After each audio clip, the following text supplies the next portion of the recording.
You're listening to the Cricket Podcast.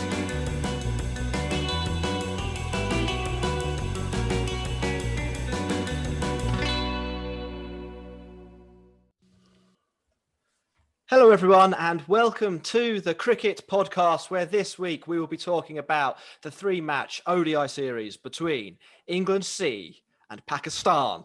What a result it was for the England reserves as they overcame Pakistan 3-0. James Vince gets 100. I think we're all happy for James Vince. He's finally conquered international cricket, so we'll be getting into that. We also have the India women's team taking on the England women's team. That match is going to a decider, or that series is going to a decider.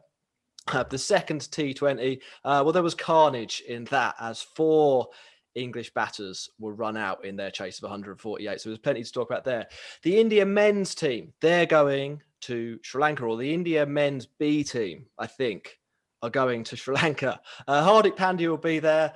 Sri Lanka weren't very good. I think India will probably beat them quite easily, but we'll get our teeth stuck into that. And finally, well, I mean, we've got about 4 other finally topics. We've got a little bit of 100 news. We've got Australia in the West Indies. And do we have something else, Max? We've got Ireland, South Africa. Ireland beating South Africa. Yep. That's it. I'm Jack Cope. Max, thank you for saving me there. How are you doing? Very welcome. Yeah, very good. Thanks, Jack. I'm enjoying a nice sunny evening in Streatham in my new echoey house, which has no furniture. Yeah, you need to get like a sofa or maybe some rugs for the wall to damp there. This will eventually be a bespoke podcasting booth one day. Oh, great! So we can all come round to your house for bespoke podcast booth use. Yeah, that'll be good. And we're joined by Dan Weston. How are you doing, Dan? Yeah, I'm good. Still aching from my once yearly cricket match that I played on Sunday. I'm still pretty broken from that. Keeping wicket for 30 overs is, when you're 42 and overweight isn't particularly fun. Dan, I didn't even know you played. Talk us through what happened. Okay, so the real bad detail, okay? So what happened was we actually were defending champions. We played our old boys school year every year against the Langton Green Cricket Club, who are a club based in Tunbridge Wells. And we bowled first and we rolled them for 130, 30 over match. We thought, this is good. We're doing all right. And I went into bat number 8 at 45 for 6. And I think I got seven or 8, and then I got LBW to about an 8-year-old. Oh, so did you lose? Did you lose? By heavily. I did, however, take 2 full-length diving catches as a wicket. No way. But one of them was disallowed for a front foot no ball. I didn't know when I took it. That's devastating. We were in action. I Don't Like Cricket Club, the cricket team of the podcast, on Sunday as well, actually. We had an early start at 11:30 because of the football, which we're not going to mention. Ross got 62. I got 39 not out, and we chased down 234 in 40 overs. Thanks to our sponsors, Woodstock Cricket. Look at that. One of my first times using the bat. I hit. You know what, Dan? I took down the matchup that I shouldn't have been any good against. The off spinner hit him for a massive 6 back over his head, and that was it. He came off. We were very happy with that. Ross also got a century on Saturday, which I'm sure he'd have been thrilled to tell us about if he was here, but he isn't. So we can tell people about it, and it was against a bunch of 12-year-olds. So. It was, but he was using a Woodstock cricket bat, and you should go and get your gear from Woodstock, who are the show's sponsor. Max, do we have any other messages for our listeners before we get into England v Pakistan? Indeed we do. Please do like and subscribe on YouTube or whatever platform you're following us on, and follow us at The Cricket Pod on Twitter and Instagram. And if you feel like you want to support us and our podcasting ventures, then head over to Patreon and become a patron, Jack, that will provide you with the link now. So that is patreon.com/The Cricket Pod. We did say last week that we would read out, we'll do a roll of honour. We'll say thank you to everyone who has Patreon. So quickly to go through that, Sapta Garish, thank you very much. Subscribing at the top rate. So Garish, thank you very much there. Sean Barrett, James Chedham, Rory David, Chris Whiffin, Gopal, VJ, Pankaj Challa, Jacob Green, Dinesh Darman, SM10. That's an interesting name. And Rajesh Nayak, if you'd like your name read out and credited on the Cricket Podcast, head over to to patreon.com/the Cricket Pod. There are a couple of other benefits and things in there as well. Check that out. Get involved. England v Pakistan, fellas. I think we should probably briefly start because in our last podcast we did preview this series. I said 3-0. I think you two were both here, weren't you? You both went for 2-1 England. Yeah. That was when England were playing the big boy England team. About an hour, I think, after we finished recording or something like that. It turned out that there was a COVID outbreak in the England A squad, and the entire team had to go into isolation. I think 3 players and 4 support staff had caught the vid. I think most of them are right now. But that meant that England had to pick a whole new team, captained by Ben Stokes. And we got a really interesting look at the squad depth of the England team, didn't we, Max? Yeah, it decimated the county championship circuit for a week, making use of the good new rules of being able to bring in a sub if you get randomly called up for England duty. That was nice, but yeah, it was a really interesting opportunity to see some people who maybe have been forgotten and some people who maybe got a bit of a jump start in their England selection career. Yeah, Dan, obviously you'll have quite an in-depth knowledge of the players on the English circuit. Yeah. What did you think of the team they selected? Were you happy to see anyone specifically in that squad, or maybe they omitted someone that you thought should have been there? Yeah, so I mean, a couple of things. First of all, I want to make a real clear point. I don't want to speak for Max, but maybe I think that his mindset is similar. We went for 2-1 in the series because we thought that was going to be the full England team. If I'd have known it was going to be the backup team, I would have joined you with a 3-0. Yeah, I was really pleased actually with a few players. I think that it was really interesting to have a look at Phil Salt in a international environment. He's obviously got that ultra boundary intent, just will tee off from the start and plays the England way, if you like, which I think was something that perhaps was clear that Pakistan didn't have that same mindset throughout the series. I also was interested to see Zach Crawley because his numbers actually in T20 cricket are pretty strong. And I'm wondering whether England might have picked him in the wrong format at this point in time. Other players, well, Lewis Gregory is someone that I've been kind of pushing for a few years in terms of being extremely underrated. He had that incredible last season. I think he struck over 200. I think it was in 2018, and his numbers against pace in particular are exceptional in T20 cricket. So it was really good to see him have that kind of breakthrough international series as well. Did well with the bat in a couple of matches, took some wickets too. And Mahmood was someone who I think was really, really a real positive for England. Well, I say positive with a caveat. Positive for him in terms of he was absolutely fantastic, but possibly negative for England because I think he almost gives them an unwanted problem, if you like, in terms of has he just smashed down the door of the closed shop? And that's something that it'd be really interesting to see how England proceed with that, and then they named the T20 squad today. Of course, it has the usual suspects: Jordan, Tom Curran, Jake Ball, and you think, is this really the 3 best seam bowlers that we've got available in T20 cricket right now? Well, I said to Jack earlier, if we have an England team that's got a lineup of Chris Jordan, Tom Curran, and Jake Ball, they're going all over the place. Yeah, 100%. Yeah. I mean, the batters are going to have to hit about 25% boundaries to have a chance to win the match. Right. Let's get into the detail of what happened in the series. And there are some talking points that come up along the way. I'm sure we'll talk more about Saqib Mahmood in this because I was super impressed with him. But Max, game 1, what happened? Well, yeah, game 1, we were sitting there. We were all wondering what might happen, weren't we? It was a new look England team, which perhaps the Pakistanis might not have had the preparation on to face. And equally, we were thinking, well, Pakistan have got a big old chance here to play themselves into the series, having had not too much of a warm up. I mean, as it was, it went pretty well for England from ball one, didn't it? Saqib Mahmood, first ball, reviewed an LBW, 3 reds, dream start.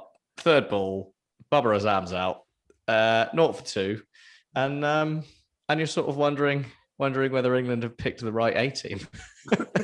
And yeah, we thought this would be a test, wouldn't it? Pakistan better than Sri Lanka, England C team. Yeah, could be trouble for England, but they made a mockery of that thought, and it didn't really get any better for Pakistan from there, did it? They ended up being dismissed for 141, and England could have chased that down with their eyes closed. As it was, they opened their eyes, so they won by 9 wickets. And there's not really much more to add to that, really, is there? It was a really good performance with the ball from Saqib Mahmood in particular, I think, and a surprisingly promising start that England's side. We'll talk about Saqib Mahmood after the second game, because if anything, he got better in that match. But let's address Dan's point from earlier about Zach Crawley. I know it was a tiny chase, but I thought he looked the business. To be honest, in that role as the kind of proto anchor, the beefed up anchor that England use at number 3, someone who is expected to strike at about 100, is expected to maintain a reasonably high boundary percentage, but maybe isn't supposed to go as ballistic as someone like Phil Salt. I thought he looked way more comfortable than he does in the test side at the moment, Dan. Do you want to talk a little bit about his underlying numbers there? Because I know his list A, the stuff in list A doesn't look so good, but I think he's missed quite a lot of cricket in the last few years in that particular format. But his T20 stats are good. Yeah, so you can disregard list A stats for young players like him completely, because we haven't actually played list A in England since 2019. He's not going to play list A this year either, because it clashes with 100. So these numbers are a very limited usage right now. So we're really going on T20 numbers a lot more. And he hits that magic combo of 20 plus balls per dismissal and 20+% boundaries, which is it's like a segment of the best T20 batters in the world, because they offer both stability and aggression hitting. And there's not many batters who do that. He currently does do that. So in the terms 2020 of club. last 2 years. Yeah, it's an exclusive club, and he's a member of it right now. So but if you can find all the red ball metrics under the sun, and you'll find that he's not a member of the exclusive club in red balls. so unless you look at players who scored a double century by a certain age, So for me, he should be more focusing on the white ball stuff than the tests right now in terms of England selection. Yeah, I absolutely would not have a problem with that. I was really impressed. And we'll move on to the second match so we get through the series, and we've got loads of other stuff in the show to talk about. And I think probably the best game of this was game 3, so we might as well spend more time on that than the other 2. But in the second game at Lords, England batted first, and it was one of those Lords pitches, wasn't it? They say look up, not down at Lords. It rained in the morning. The match was shortened to 47 overs a side, and it was a little bit reminiscent of the World Cup final, and that it was quite hard to score unless your name was Phil Salt. We talked about Crawley. He was really impressive as well in this match. What did he get? 60 odd. Pretty quickly. James Vince picked up a 50. England looked like they were kind of going okay. Then they had a collapse, and they found themselves 160 for 7 before Lewis Gregory and Bryden Cast lifted them up off the canvas, and they managed to get up to 247 before they were bowled out. I saw at the break that day, WinViz had Pakistan as reasonably big favourites. The betting markets didn't.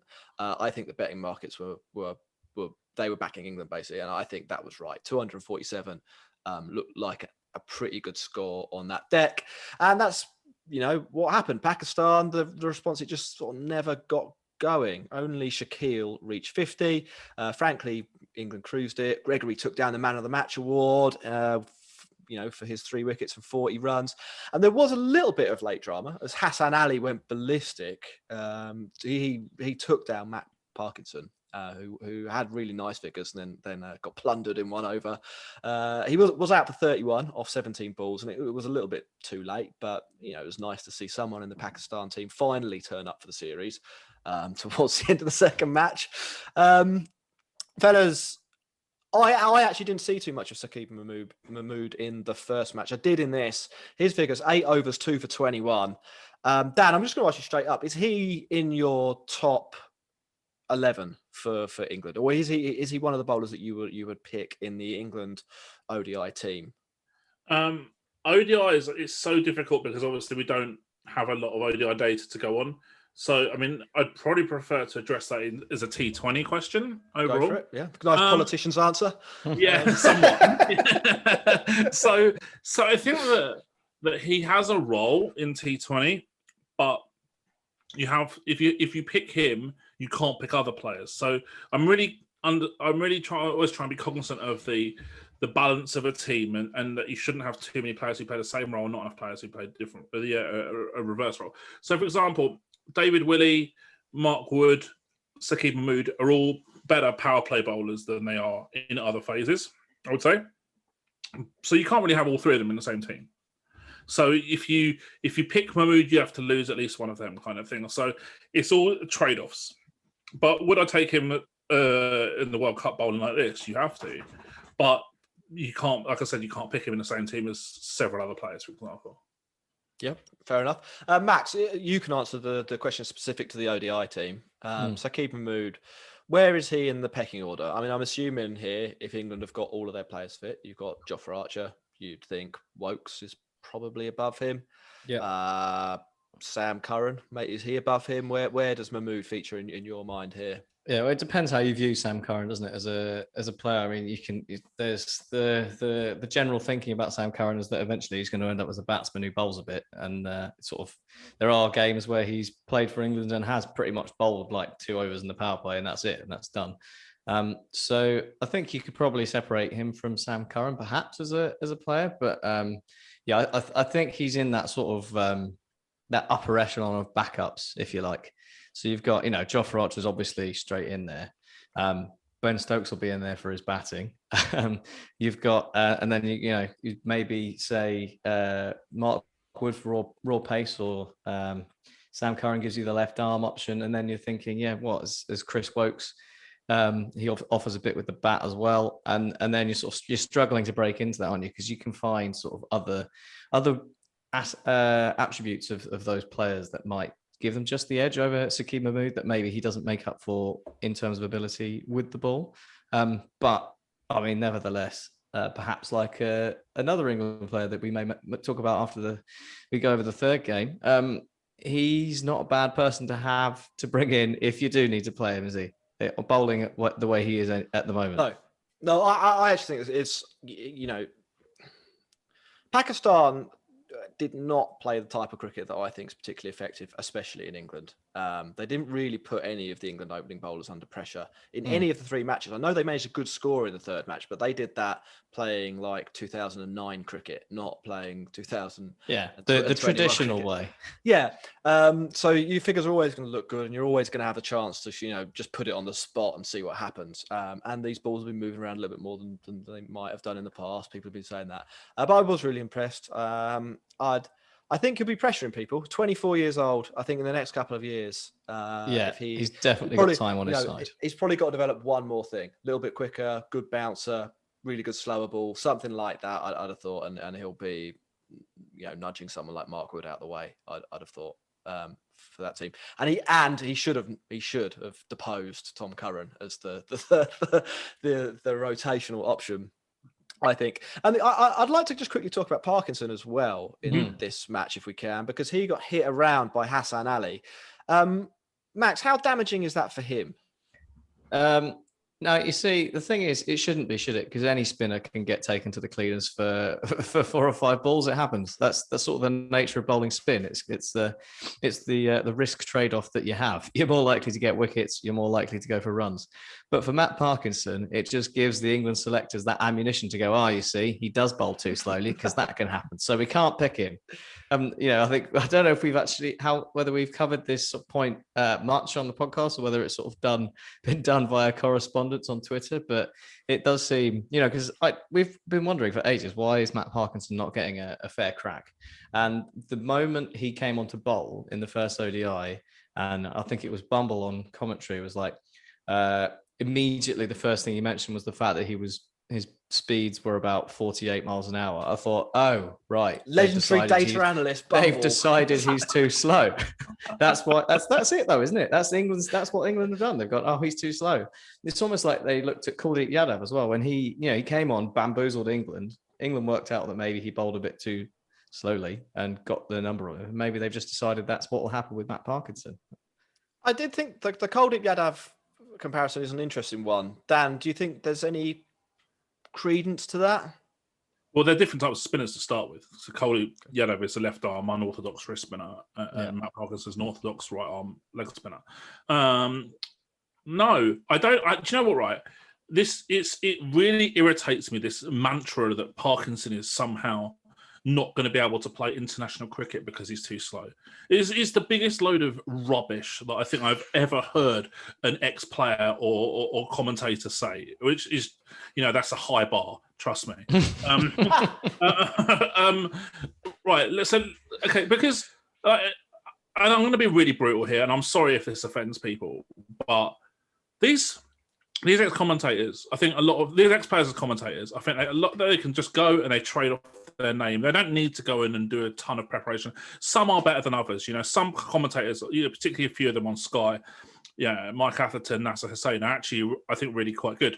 But then there's a lot of commentators who go in and they just trade on their name. They're, well, I've got 100 caps in my country, so I know everything, and I won't bother doing any research. And I come up with these stupid, flawed groupthink ideas that Matt Parkinson is not good enough to play international cricket because he's too slow, which is just probably what they talk about in a bar in the evening or something like that. And then somehow it just gains more and more momentum, and suddenly it becomes a thing. It's a load of rubbish. And because I know this, because I actually have a way of quantifying this kind of stuff, because you can quantify a player's record against high quality batsmen. So you can go through all of the bowler versus batter matchups, and you take out all the bad players, and you leave yourself with a sample of his numbers against good players. And, well, what do you know? It's actually really good. So basically, you've done that. Just to be clear, here. You've had a look at 100%. Parkinson, and he, based on what we know so far, is legitimately in the England team. And should be. I rate him at least as highly as Adil Rashid, if not higher. That's bold. And that is bold. But I actually think that Adil Rashid is a taker of great wickets rather than a great wicket taker. I think he's like above Ben average. Stokes is a taker of great catches. Yeah, absolutely. So, I mean, I think Rashid is an above average leg spinner in international cricket, but I don't think he's as good as a lot of people think. And I think Parkinson is at least as good as him. Now, obviously, Parkinson doesn't bat, which is maybe another reason why Rashid gets the nod over him. But this fallacy that he bowls too slow for international cricket is rubbish. And especially when you consider that actually some of the teams that he plays against or would play against in international cricket are actually worse than Blast teams. So we saw that last week against Sri Lanka. I mean, I think Sri Lanka would come bottom of the Blast, honestly. I shudder to think how on earth people think that just because he's playing for England, he's not going to be able to make the step up when he's dominated domestic cricket against good players for like 5 years. I mean, I've set you up for a rant here, and I'm very glad that you've taken. Sorry, because we've talked about this, haven't we? But offline. But I'm glad that we've managed to get it out there into the airwaves. And another thing that kind of just adds to this sort of groupthink, the eye test, that kind of thinking behind things, was the second thing that Bumble said on comms, which was he doesn't have as many variations as Adil Rashid or maybe some other leg spinners. and then he goes and rips, what was it, a 12-degree turn, the biggest turn of all time in white ball cricket. Yeah, it was a good. That was an awesome ball in. I think it was in the third match, wasn't it? Just to mention as well, if you're going to get taken down by anyone, there's a couple of other things that mitigate this or provide caveats from a Parkinson point of view. One is that Hassan Ali is, as lower order players go, pretty fearsome, and he's a monster against spin. I had a look at his Crickmetric matchups. Pretty average against pace. I think he strikes about 80 in T20s and ODIs. Against anyone bowling spin though, it's up 150. It's up towards 150. He's not there for a long time, but he will, and he is capable of hitting sixes and fours. And Max, as you said, if someone like that has a day, it only takes 4 balls, and your figures go from awesome to kind of did a job. I thought over the series, Parkinson was good. Should we move on to game 3? So this was an interesting one because at the halfway stage, I haven't got loads of notes on this, but I can't remember. It was only it's fresh in the mind, isn't it? Yeah. At the halfway stage, I thought we would be talking about how good Babar Azam was, and we'll probably have to talk a little bit about how good Babar Azam was. But the main thing that I think we need to talk about is how good a game this was and how good a chase it was from the England team.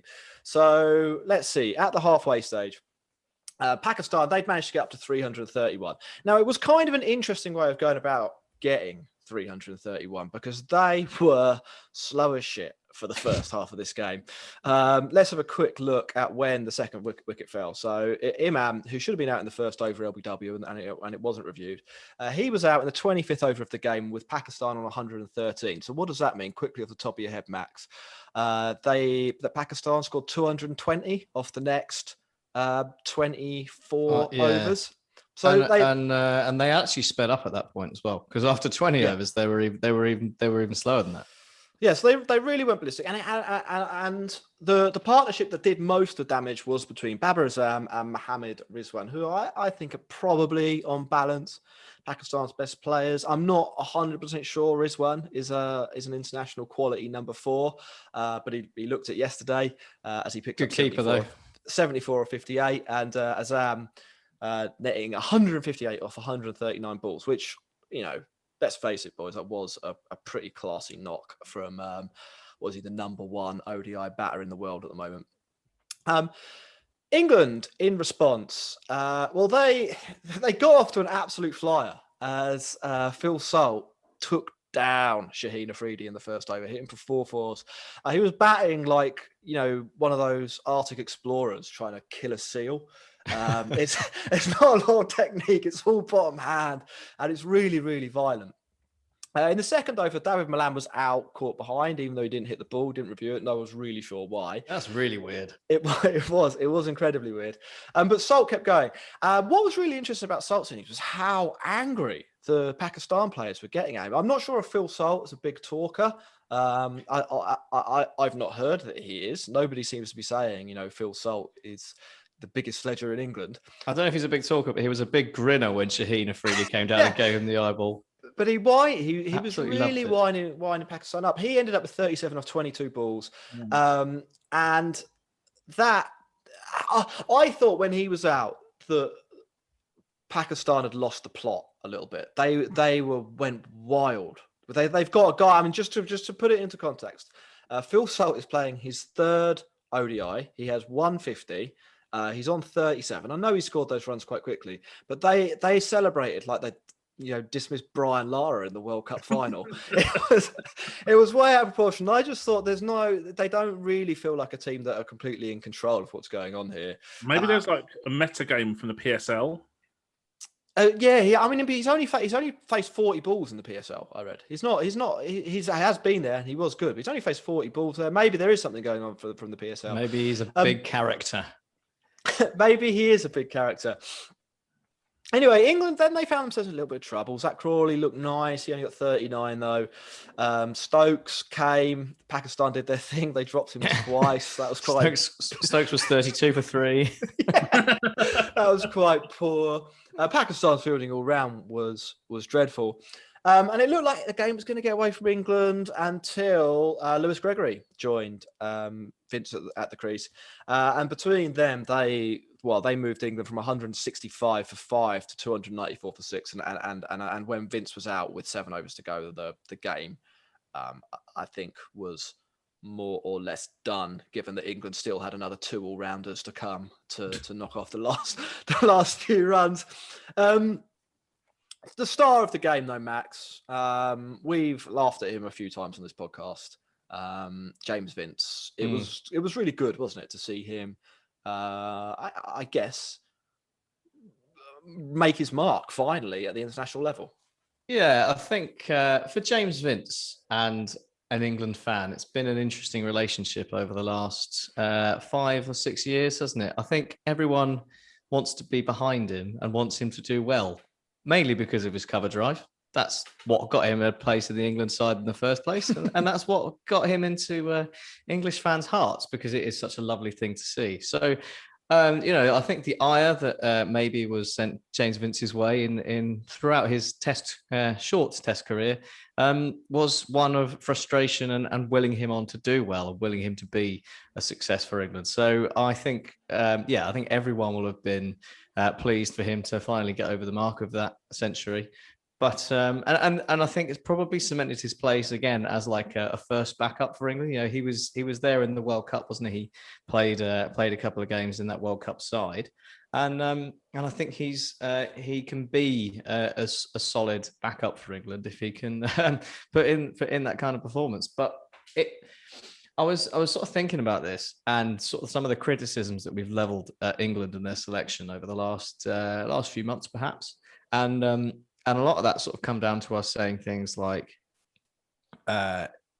do we need to give these players a chance to get to know their own game first before thrusting them into the test sphere at the age of 23 and saying, that's the cauldron in which you need to learn your game and get to know yourself and come over those flaws. And, James Vince had his brief time in, I guess, a similar situation. It didn't go so well, and he ended up back at Hampshire. And actually, over the last 3 seasons in the county champ, he's averaged 40. He's looked pretty good, got some big scores, and you kind of wonder if he didn't, get thrust into the England team at the start when everyone was clamoring for it, because he had a nice cover drive. Perhaps in a similar mold to Zach Crawley and how he ended up getting into the England team. If he'd been left to sort of mature a little bit in county championship and maybe made his debut when he was 28, we might be in an alternative universe where James Vince is actually in the middle of a flourishing England career and scoring ton after ton. Or perhaps that's just wishful thinking once again from someone who wants James Vince to do well. But it was really good for him, and it was a really good innings. And Babar Azam's probably really frustrated. Yeah, I'd see it slightly differently. I mean, I think we know enough. James Vince made his career debut for England at 25. I think we know enough to be pretty sure he isn't going to be. Yeah, I mean, I'm not for a moment suggesting he should get another chance, by the way. But it is nice to see somebody whose career hasn't been what they'd have wanted it to be get a moment of, absolute glory, basically. Take England home, recover England from a position that looked pretty difficult. The record chase at Edgbaston, gets a century. Nobody can say that, whatever you say about James Vincent getting out in the 20s and getting caught a second tip, he'll always have now, when he looks back on his England career and his career, I think he basically said this, he'll always have Edgbaston, Full House, Sweet Caroline, Blue for Bob, and 100. Which is great, isn't it? I mean, that's why people play sport, and why people watch sport is a moment like that. Dan, I don't know if you've got anything to add on the big James Vince debate. Just one small thing, I think. Even though he obviously did extremely well in this particular match, he's almost like an anti-England player in some ways, in terms of he doesn't boundary hit as much as the general English ODI player. He's still, he's not really a 6 and you can see that from his T20 numbers as well. He's very much 4 dominated. We saw that in this match as well, 11-4, 0-6s, where Gregory went that aerial route a lot more for his boundaries. Is this the peak Vince strike rate for an innings in ODIs, I don't know. But I mean, a fair play to him. It was an excellent innings in difficult circumstances. But I wonder if this is as good as it gets for him. Well, it was a pretty good day. Yeah. I will say that. Couple of last things just to wrap up the series. Pakistan, we've talked a lot about this from the England point of view. Where did it go wrong for Pakistan, Dan? Is there anything they can do differently? Who do they not pick that they should have done? I mean, Yeah, they were on a roll. They'd won 11 of their last 12 matches, and they turn up in England and get dismantled. I think that they've got big problems in terms of they chop and change their team a lot. They pick young players when there's very little sort of robust sample size to suggest that they're going to be able to be equipped to deal with the challenges at international level. And also they still, as I think one of you guys said earlier, they play 2009 cricket. Was it Fakhar Zaman in the second test match, 10 off 45 balls? Second ODI. I think that would be, you would probably have as much chance to play for England as Alex Hales would do if you played that innings. Do you know what I mean? Like it's just unacceptable. You know, you just wouldn't have it. It just wouldn't happen. And even Saud Shakil, 56, top scored in that match, still 77 balls with only 4 fours. That's not an attacking innings either. That's, as you say, it's 2009 cricket, not 2021 cricket. I think they need a massive mindset shift. I think that they also need to look at players who can go along the journey to kind of fit that mindset shift as well. So instead of players who we know who are going to be limited in terms of strike rate and boundary hitting, maybe they should invest in some young players who maybe aren't there quite right now, but they would have the upside to develop into that player for them in several years' time. So in the T20 International Series that's coming up, I'm fascinated to see how they use Azam Khan, because he is someone who fits that mold really well of being a super aggressive boundary hitter, a lot of power, and probably I think something that they really missed in this series. I think Hyder Ali could do a job as well, and I know that he's maybe was left out for other reasons in this series, but he's someone who's an exceptional player of spin and very aggressive as well, and he's someone for the future, I think, as well. So they kind of do have potentially the players, but they've got to say, okay, well, we're going to draw the line under these players who are not ever going to fit the template of where we need to get to within a couple of years, because either one, they're not good enough, two, they're too old, or three, they just don't conform to that dynamic at all. And they've got to rip the script up and start again.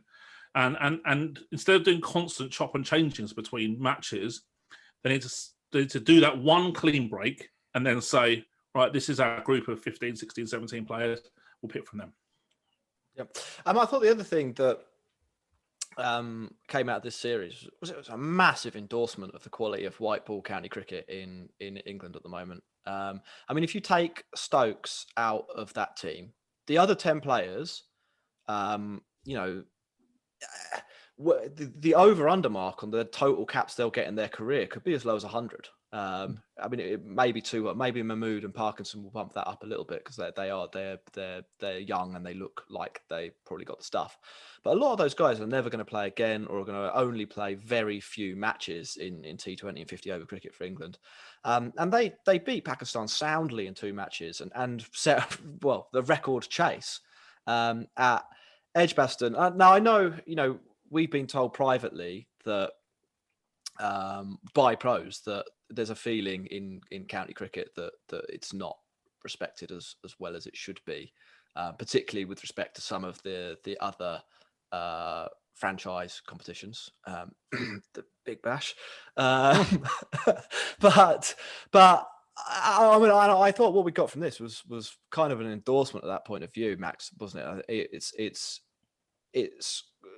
that the depth in the English county cricket at the moment is stunning, that they've been able to win that series so comfortably against, like I said, Pakistan have won 11 out of 12. I mean, Dan, you've mentioned some flaws in their team, but they've got Babar Azam and Shaheen Afridi. Like those 2 players alone, you'd think would have too much for your 40th best player in your nation's pool. I think I think it's fair to say that England's 3rd team, their 4th team, will still be favourite over most international teams. Yeah. England and India have got that unique strength and depth.